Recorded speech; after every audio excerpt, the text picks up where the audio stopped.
Hello दोस्तों, आज मैं यस बैंक की बात करने वाला हूं। यस बैंक के स्टॉक से जुड़ी हुई बहुत सारी अहम खबरें आई हैं निकल करके।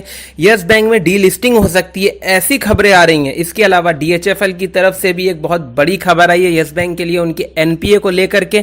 इसके साथ ही में एलआईसी ने अपनी होल्डिंग इंक्रीज करी है। कितनी इंक्रीज करी है ये भी मैं आपके साथ में शेयर करने वाला हूं।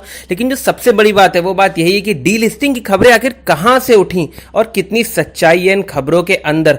और साथ ही में दोस्तों मैं आपको एक बात और भी बताना चाहूंगा, जो मैंने पिछली यस बैंक पर वीडियो बना के डाली थी, आपको डेटा के बारे में समझाया था। जिन लोगों ने मेरा पिछला वीडियो 2-3 मिनट का देखा था और जिन्होंने कमेंट किया था, मैं उनसे रिक्वेस्ट करना चाहूंगा कि मेरे उस वो वीडियो को पहले पूरा देखें। उनका कहना है कि यस बैंक को लेकर के मैंने बोला है कि यस बैंक में पैसा फंस भी सकता है या इसके साथ में ये प्रॉब्लम्स हैं, तो उसको लेकर के उन्होंने अपनी नाराजगी जाहिर करी थी।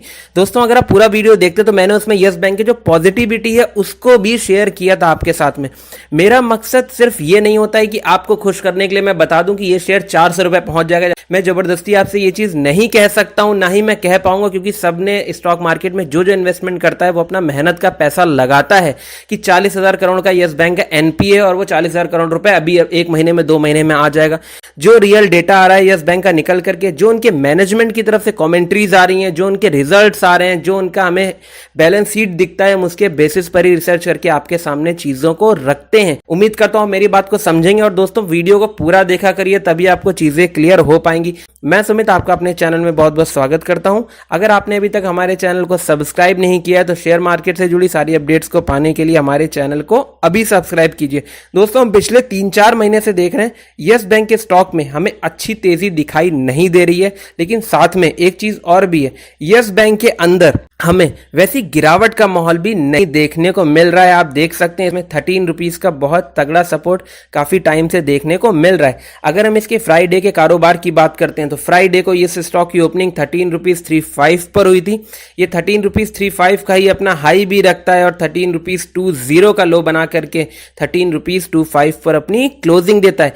लाल निशान में इसकी क्लोजिंग हो रही है। धीरे धीरे 13 रुपीज के अपने मजबूत सपोर्ट पर आ रहा है। हो सकता है इस सपोर्ट को ये तोड़े, इसकी कितनी संभावना है वो भी मैं आपको भी बताने वाला हूं।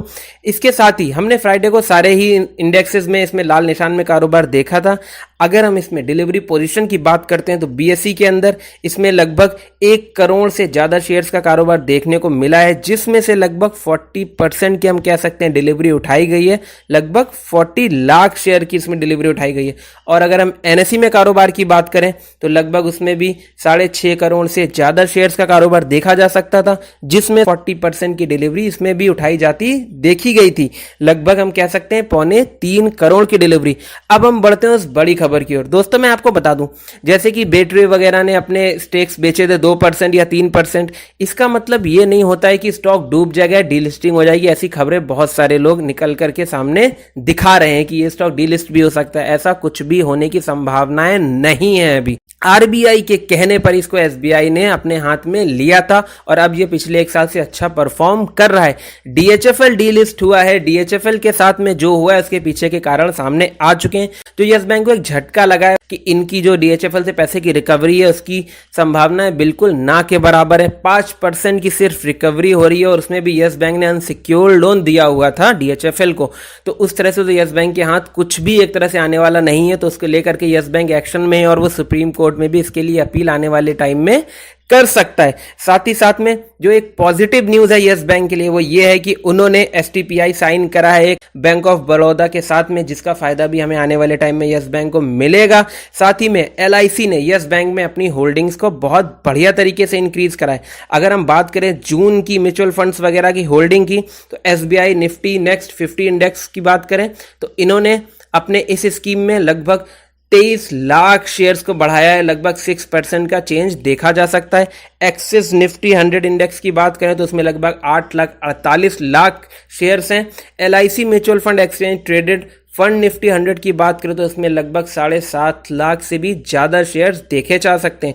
कोटक निफ्टी नेक्स्ट 50 इंडेक्स में भी लगभग 6 लाख के आसपास के शेयर्स हमें देखने को मिल रहे हैं और सभी में हमें कहीं ना कहीं अच्छा प्रॉफिट भी होता है दिखाई दे रहा है। मोतीलाल ओसवाल का जो निफ्टी 500 फंड है उसमें भी लगभग 2.25 लाख के आसपास शेयर्स देखे जा सकते हैं। यस बैंक के अंदर टोटल अगर हम शेयर होल्डर्स की बात करते हैं तो लगभग 35 लाख से भी ज्यादा शेयर होल्डर्स हैं, जिसमें से 5 लाख बड़े इन्वेस्टर्स हैं लगभग, और कह सकते हैं 30 लाख पब्लिक है, मतलब कि रिटेल निवेशक है जिनका पैसा यस बैंक में लगा हुआ है। यस बैंक के अंदर जैसे मैंने आपको पिछले वीडियो में बताया था कि जो बैड बैंक वगैरह की स्थापना हो रही है उसको अपना बैड लोन नहीं देने वाले, यस बैंक ने ऐसा खुद से बोला है। उसके पीछे का कारण क्या है वो भी उन्होंने बताया कि बैड बैंक का पैसा उनको थोड़ा थोड़ा करके मिलेगा और उसके बाद में पूरा सेटिस्फैक्शन उनको नहीं होगा और उस लेवल पे पैसा नहीं हो पाएगा। और यस बैंक ने ये बोला था कि उनके पास में 100 प्रोफेशनल्स की टीम है जो कि एनपीए रिकवरी करने में बहुत बढ़िया रोल प्ले कर रहे हैं और वो अच्छे से एनपीए रिकवर करके दिखाएंगे, और हमें दिखाई भी दे रहा है। पिछले 1 साल के अंदर उन्होंने बहुत सारे एक्शंस लिए और अभी भी आप देखेंगे तो जहां जहां इनका पैसा फंसा हुआ है वहां वहां पर इन्होंने छापेमारी और पैसे की रिकवरी कैसे होगी उस पर बहुत तेजी से काम करते हमें नजर आ रहे हैं। यस बैंक के अंदर इन्वेस्टमेंट आप बना करके चल सकते हैं, इनकी लोन ग्रोथ भी बहुत बढ़िया दिखाई दे रही है। यस बैंक को लेकर के मेरा व्यू हमेशा से बिल्कुल क्लियर रहा है कि अगर आप लॉन्ग टाइम के लिए इन्वेस्टमेंट बनाना चाहते हो तो आप यस बैंक में निवेश बना सकते हैं 2 साल के नजरिए को रख करके, लेकिन आपको इसमें ट्रेड बनाना पड़ेगा। जो लोग ऐसा सोच रहे हैं 1 महीने 6 महीने में रॉकेट बन जाएगा तो उसकी कोई भी संभावना नहीं है।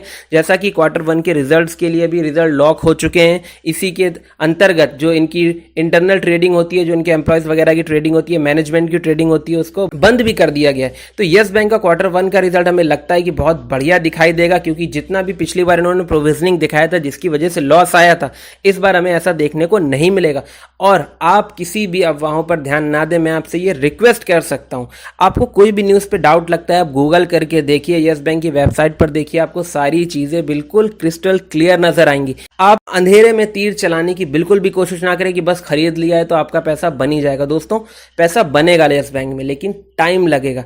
मेरी राय हमेशा से आपको ये रही है कि आप यस बैंक में एक लिमिटेड निवेश करके चलिए। कोई भी स्टॉक हो आपको लिमिटेड निवेश करके ही चलना चाहिए, क्योंकि उसके पीछे की अहम वजह ये होती है कि हम एक स्टॉक के तहत सारा अपना पैसा फंड नहीं फंसा सकते हैं, क्योंकि सारे बैंक्स हो या कंपनीज हो, सारे ही स्टॉक्स हैं। कौन सा स्टॉक कब डाउन हो जाएगा, किस न्यूज़ के चलते या किस बात के चलते, कोई नहीं जानता है। स्टॉक मार्केट में आपको अगर सेफ रहना है तो आपको एक पोर्टफोलियो मेंटेन करके ही चलना पड़ेगा। मेरे पास भी यस बैंक की अच्छी खासी होल्डिंग है और अच्छे रेट पर है, लेकिन मैं अभी बिल्कुल भी यस बैंक को बेचने के विचार में नहीं हूं। ये मेरा अपना पर्सनल व्यू है, क्योंकि यस बैंक लॉन्ग टर्म में अच्छा परफॉर्म करेगा। इसको बंद होना होता है, इसका मर्जर होना होता है, मैंने पहले भी बोला है मार्च 2020 में हो जाता। जब कोई बैंक अच्छा परफॉर्म कर रहा है, पिछले 1 साल से इनकी जो मेन टेंशन है वो एनपीए को लेकर के, और ये एनपीए की रिकवरी के लिए कई एक ऐसे तगड़े एक्शंस ले रहे हैं। और एमडी ने, प्रशांत कुमार जी ने ये चीज़ क्लियर करी है कि हम 70 से 60% तक एनपीए अपना रिकवर करेंगे, उनकी पूरी कोशिश है। और वो धीरे धीरे करके अपना रिटेल बिजनेस भी ग्रो करते जा रहे हैं। रिटेल की तरफ ज़्यादा फोकस है, क्योंकि रिटेल में उनका पैसा कम फंसेगा। और रिटेल में मान लीजिए कि वो थोड़ा थोड़ा लोन्स कई लोगों को देते हैं, तो रिटेल में लोन अदायगी भी जल्दी होती है। कॉर्पोरेट में मान लीजिए एक बार में 5,000 करोड़ दिया और अगर पैसा नहीं मिला तो पैसा डूब जाता है, लेकिन रिटेल में ऐसा नहीं होगा। अगर 1-2 छोटे मोटे पैसे उनके डूबते भी हैं तब भी कोई इतना बड़ा असर नहीं आएगा। इसीलिए उन्होंने ये बात बोली थी कि हम 3 साल में अपने रिटेल बिजनेस को डबल करने के लिए पूरा भरसक प्रयास करेंगे। तो मेरी राय में आप यस बैंक को होल्ड करके चल सकते हैं। अगर आपको कोई भी चीज़ में डाउट लगता है तो आप मेरे से कमेंट करके पूछ सकते हैं। दोस्तों, मेरी आपसे रिक्वेस्ट है कि आप कोई भी कमेंट करें, आपको कुछ भी लगे तो फिर आप पहले पूरे वीडियो को देखें, चीज़ों को समझें, उसके बाद में कीजिएगा। अगर आपको कोई भी इन्वेस्टमेंट बनाना है तो एक बार अपने फाइनेंशियल एडवाइजर से और चार्ट वगैरह पर रिसर्च के बात करिएगा। अगर आपको ये वीडियो अच्छा लगा है तो हमारे वीडियो को लाइक करिए, शेयर करिए और सब्सक्राइब करना बिल्कुल मत भूलिएगा। Thank you so much for watching this video.